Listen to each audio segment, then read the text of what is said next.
Hey everyone, a belated Shabbat Shalom. I hope your Shabbat was good and that you were able to rest and relax and enjoy your family and spend time with God.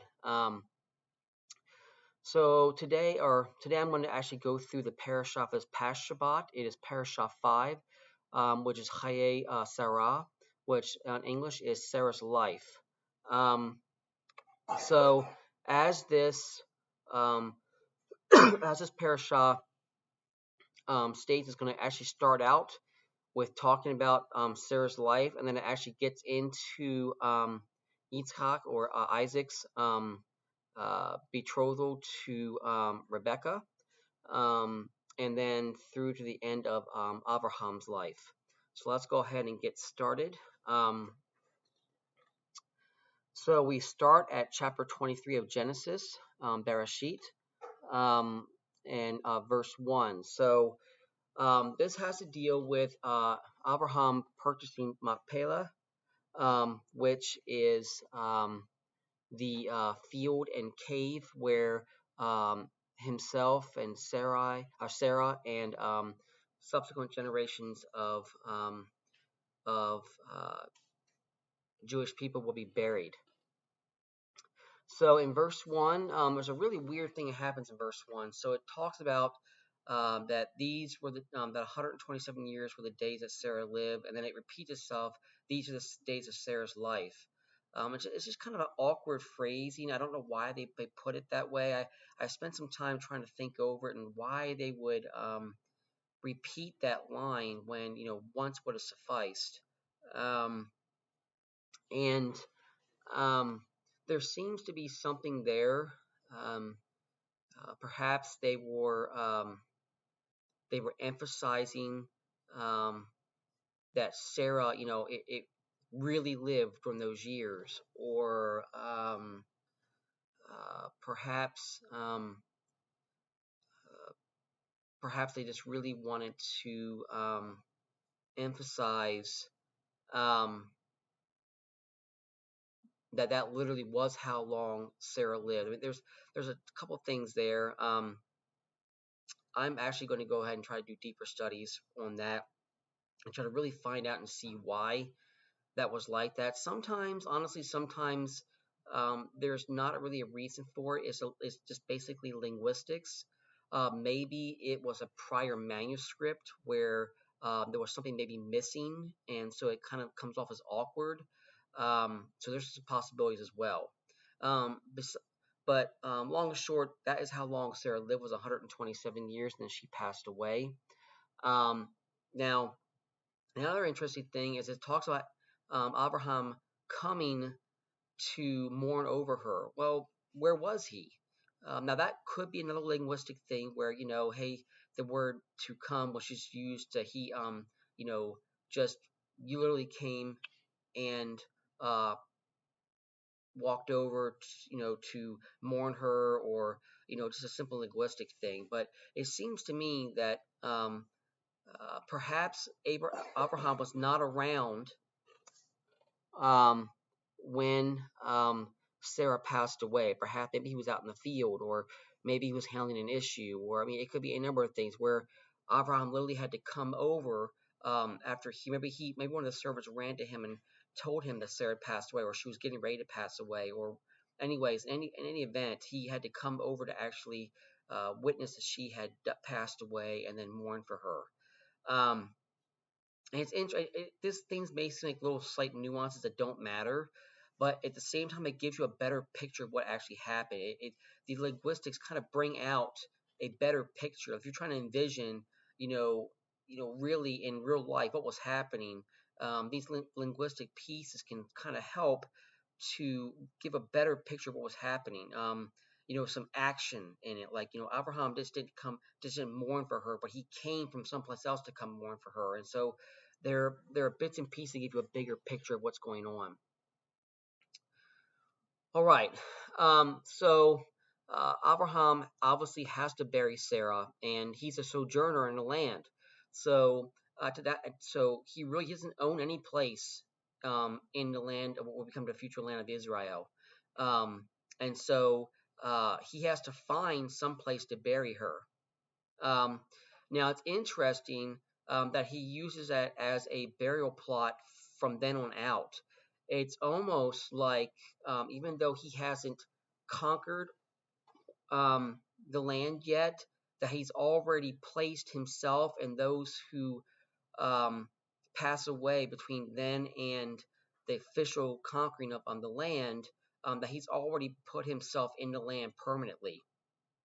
And so that purchase of Machpelah is not just a convenience for him to go ahead and bury himself and Sarah, but it also is kind of like, for example, if we think back several chapters, like one or two parashahs to go, we talk about how Abraham was commanded by the Lord to go ahead and walk the length and the width of the land, and that's almost like, every foot he stepped, the whole foot of, it was like him claiming that piece of ground. And so by Abraham, purchasing this field and being buried in the cave of Machpelah, it's almost like he is permanently putting himself there as a claim on the land. And so he has to, buy this piece, and it happens to fall out to where Ephron offers or Abraham asks for the cave of Machpelah. So according to the chiefs, they were all offering, so you can buy any piece of land you want from us. So we'll all offer you what you need. Um, but Abraham had a specific piece in mind, and that was this field and the cave of Machpelah. Now, um, um, if we see later, he talks about the field of Mamre. What Mamre was an Amorite who actually did live and was actually a ally of Abraham, not just last Parashah. So perhaps maybe when his doing his Mamre, that he noticed this field, this cave, and he'd had his eyes on it all along. We don't know, but certainly a possibility. Anyways, he purchased this field. He purchased the cave, um, and in the process of him purchasing this, there is a weird, to us in Western civilization, will be a very weird kind of dynamic going on. So, um, you know, the Hittites were, saying, "Hey, you can have this. We'll give you anything you want." So Abraham's like, "Please give me this field in the cave," and they're like, "No, no, no, no, no, no, no. Just go ahead. We'll just give it to you, okay?" And he's like, "No, no, I'll pay the full price for it." And they're like, "Well, what is this amount of money between you and us? Go ahead and bury your dead."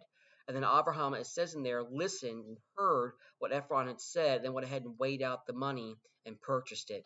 And so it's just like it's really drawn out, a seemingly unnecessary transaction for this field. But if you think about the culture, then we go back to the hospitality thing, right? They're very hospitable. They don't want to seem like they're it's all about, even if they don't mean it, it's where they don't really care about being hospitable. They do so to kind of show how graceful they are. It's kind of like saving face. And so um, they go ahead and go through this big dramatic thing with the field of Machpelah, and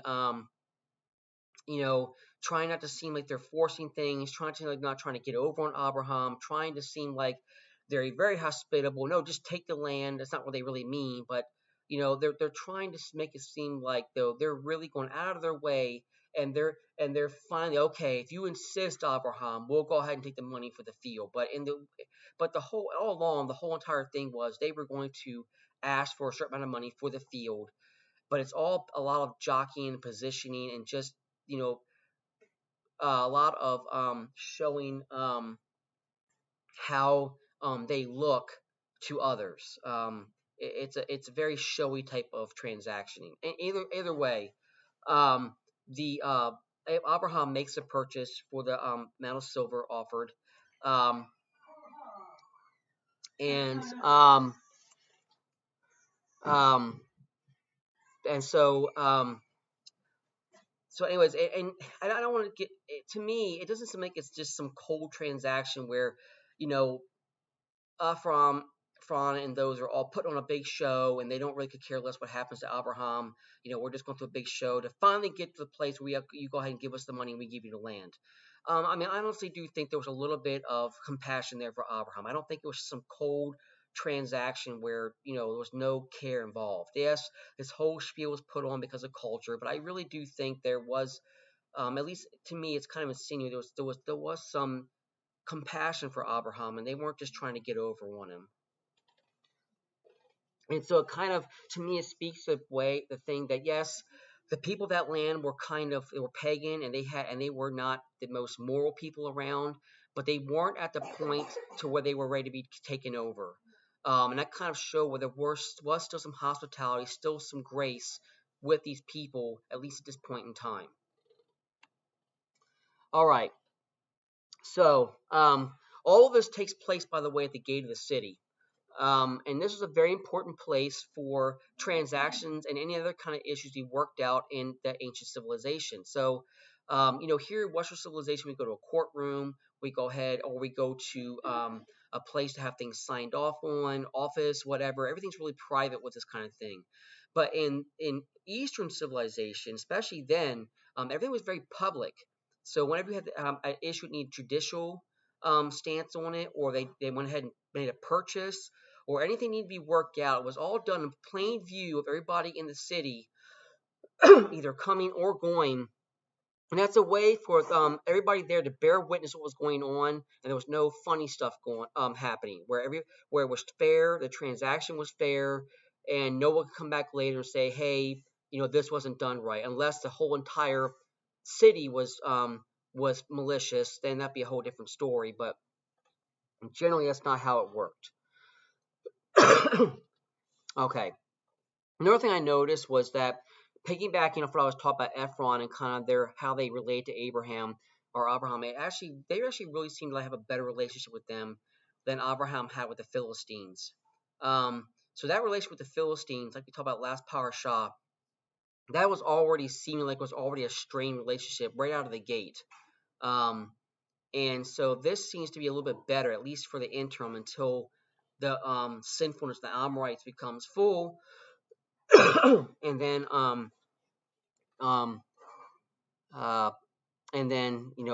God evicts them out of the land through the Israelites. Okay, so now we come to a very important part of the Parashah. So Abraham is talked about in the very beginning of verse 20, or chapter 24, verse 1. Abraham, it just kind of intuits that connotes that he had experienced every blessing that could be experienced by the time he was ready to die. God had blessed him in every way. God had blessed him in everything he put his hands to. He had a full, blessed life. And so he's thinking to the future. He's looking out for Yitzhak, Isaac, and trying to plan out his future and make sure he is good to go before he passes on. And so he calls his servant, and it was the most elder servant in all of his household, the chief servant, over, and actually has him make an oath with him about what he wanted him to do for Yitzhak. Now, that word for oath is much more than a promise. If we break a promise, that looks bad on us. Okay, if we break a contract, there's some financial penalties. But an oath is totally different. It's actually very similar to a covenant, but not quite as strong. Okay, so with an oath, it comes from the word shavah. Now, it's not the same Hebrew root of sheva, which means 7. No, this word shavah is actually related to the word curse. Okay, so it's almost like Abraham is saying to him, if you don't do what I've asked you to do, a curse is going to be on you until you actually do it. There's a curse hanging over your head until you actually fulfill what I'm asking you to fulfill. Okay, and so Abraham does not want a son taken for him from the Canaanites. He knew how morally compromised they were. He knew they were a bad influence. He knew they could not be trusted in respects, especially the Philistines. And so he went ahead and asked his servant to actually please go take a wife for my son from his relatives that lived in Aram. Now, um, so the servant would only be released from that curse, that oath that was hanging over him, and when he either acquired a wife for Yitzchak or the woman that he asked refused. Those were the conditions from which he would release from that oath. Okay. Now, Abraham tells the servant that the angel of Adonai will go ahead of him until he gets there to the woman. So from what I gained from it, the angel of Adonai will protect the servant until he gets there. Having the angel of Adonai there does not mean that guarantees the decision of that woman. It does not. It only means the angel's there to help guide his way and protect him. Okay. Okay. So you'll notice in this chapter that you also see something like it talks about placing the hand under the thigh. And what this was a sign of placing yourself under another's authority. It's the utmost sign of you being placed under authority, of you willingly placing yourself under authority. Notice that Abraham asked him to do so. It wasn't forced. And so it was a willing placing of yourself under another's authority. And so that's what was kind of connoted with that placing of the hand under the thigh. It's another Middle Eastern custom. So the servant leaves, and he leaves with an entourage and gifts. So the whole purpose is, obviously, if he has a bunch of people with him, it further secures his route to his relatives. But it also is a goal to make a good impression. So remember, Abraham left with not very much.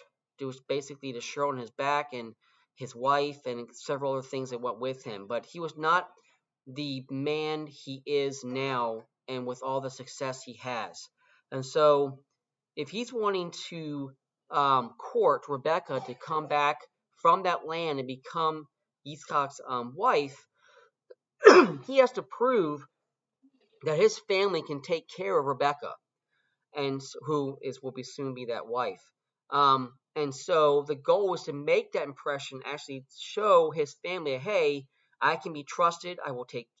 She will be taken care of, and she will be blessed. And so now, when he gets there, you will see he's very specific, the servant is, about how he wants God to identify which woman is that will become Yitzchak's wife, and that he's actually made it to Abraham's family. Now, this at first may seem like a test. Well, like he's testing God, but he's really not testing God as much as he's asking him to make sure so the servant can make sure that he's divining God's will, that what God wants to happen. He doesn't want to make a mistake, and so he wants to absolutely be sure that God has shown him exactly who it is supposed to be this wife, and that he's actually made to the family. So now God didn't have to do it this way. However, in his graciousness, he did. He allowed it to work out exactly the way the servant asked. And so by doing that, the servant knows exactly that God's made his way prosperous, and that he's met the woman that's supposed to be Isaac's wife, and that he has found Abraham's family. Remember, we don't know for sure that the chief servant has ever been to Abraham's land and his relatives. And so he may actually have no idea who he's looking for. And so again, it's another way of him making sure he's arrived at the right place. Okay. Now, another weird thing is, the servant asks this thing almost as if he's worried. He asks, if God's made my way prosperous, or if he's shown grace to my servant Abraham. Well, why wouldn't God show grace to Abraham? He already He's already done so much for Abraham already. Why would there be a chance that God would not show Abraham grace? Well, it could be simply from the servant not knowing, God the way that Abraham does. But it also may be perhaps that the servant was afraid that maybe Abraham had done some infraction while he was gone, and that God changed his mind.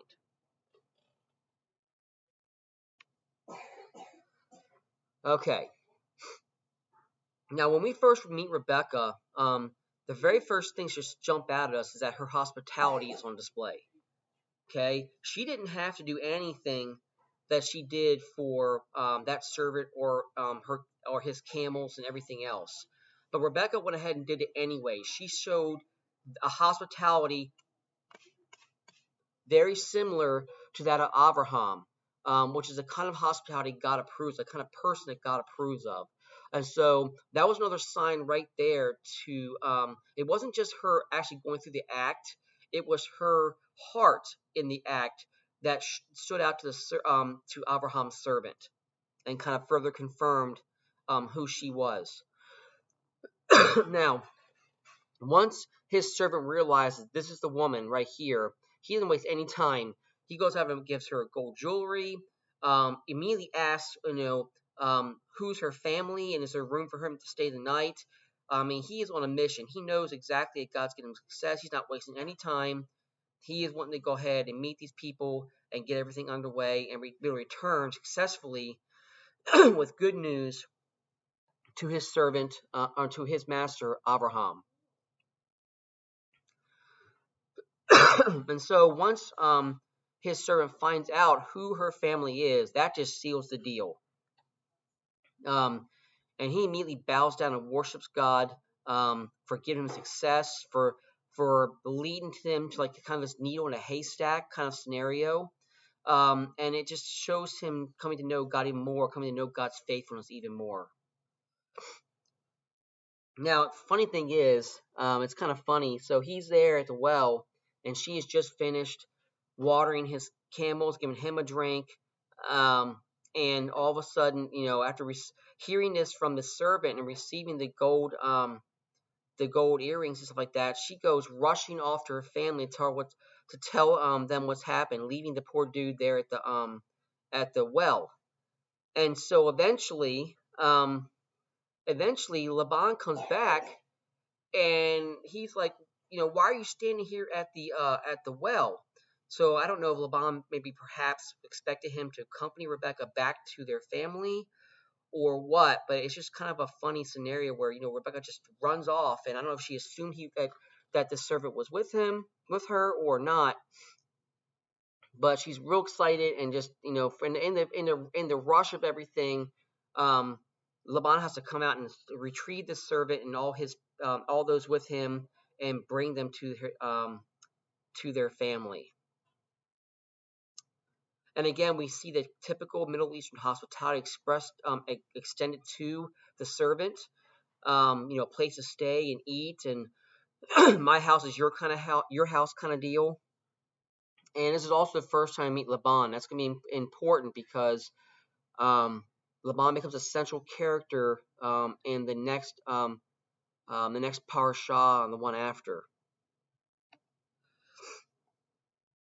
Okay, so the servant doesn't want to waste any of his time. We just talked about that. He cuts right to the chase. He doesn't want to eat or do anything at that house until he lets them know exactly why he's there and how God had made his way successful. And after hearing all that, Rebecca's family simply states, "We have no say in the matter. It's a matter from God. God's commanded it.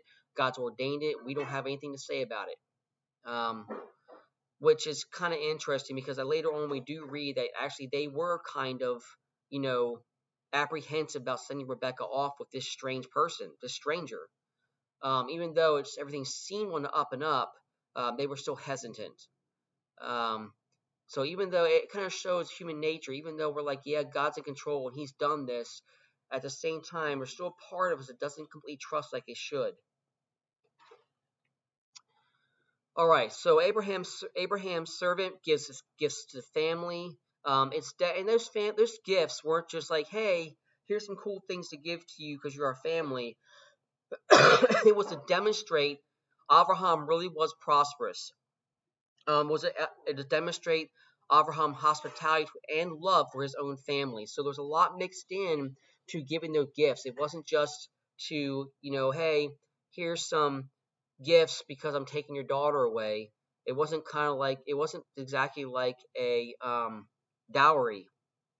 It was really to show and prove to Abraham's family that he was able to take him and his and Yitzhak was able to take care of Rebecca.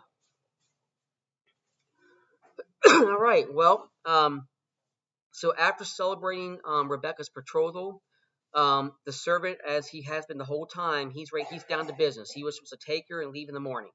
He's ready to get going. He doesn't want to dally because God's already made his way successful, and he's eager to get back and show his master Abraham how much success God has given him. And so he wants to be on his way. Now, her family is hesitant, and they use the word stranger in this, which kind of connotes that, hey, even though this guy's story kind of checks out, we're still hesitant to send you with him. So they ask Rebecca, and Rebecca does agree. So after she agrees to go with them, then they go ahead and relent and send her also. So upon her leave, Rebecca is blessed in a very Middle Eastern way by her family to be the mother of multitudes, and a very Middle Eastern way of blessing someone when they leave. And so Rebecca gets and the servant get back to, after a while, of course, the long travel, back to, once they get back to where Abraham and Yitzhak are staying, it's this really heartwarming kind of scene. So she sees him from afar off and immediately takes notice of him and asks who he is. So it's like she knows he's different. She knows he may actually be this person she's looking for. And so, it's a very, she seems very eager to go meet him. And when he sees her, he instantly falls in love with her. It's this kind of very heartwarming scene. It's really cool. I thought it was really cool to read. And I actually enjoyed reading that. And so, Yitzhak and Rebecca are married.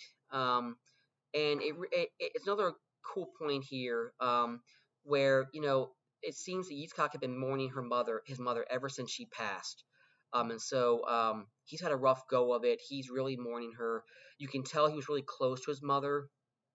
And other you can tell also that he's a man of the tent. And so he's very introspective, very introverted. He's not a person who goes out and hunts and does all these like manly type things. He's very introspective, very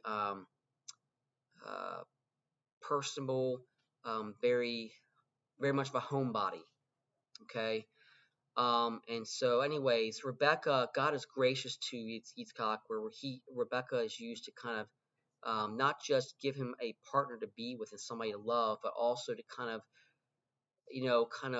put a salve over that wound of his mother's, for mourning of his mother. And so it's a really good way. It kind of ties up all those knots together. It ties off Sarah's death. It ties off the effect from Yitzhak. It lets Abraham know that, hey, Yitzhak is kind of taken care of. He's got a great wife. He is set for the future. All right. So Abraham, now we start talking about his old age and his descendants. When God said Abraham would have many nations come from him, he was not kidding. There's literally many nations have come through Abraham.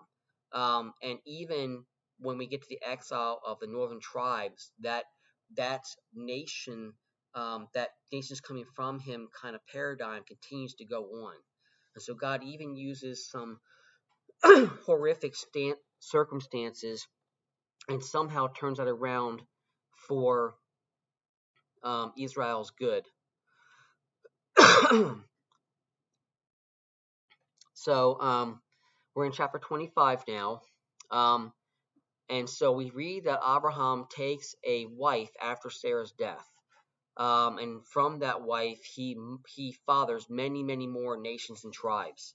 Um, and so, even though Sarah would always be that special wife, he still had somebody to be with after Sarah's death to console him, to give him partnership, to give him friendship, and so God still provided for Abraham in that way after Sarah's death.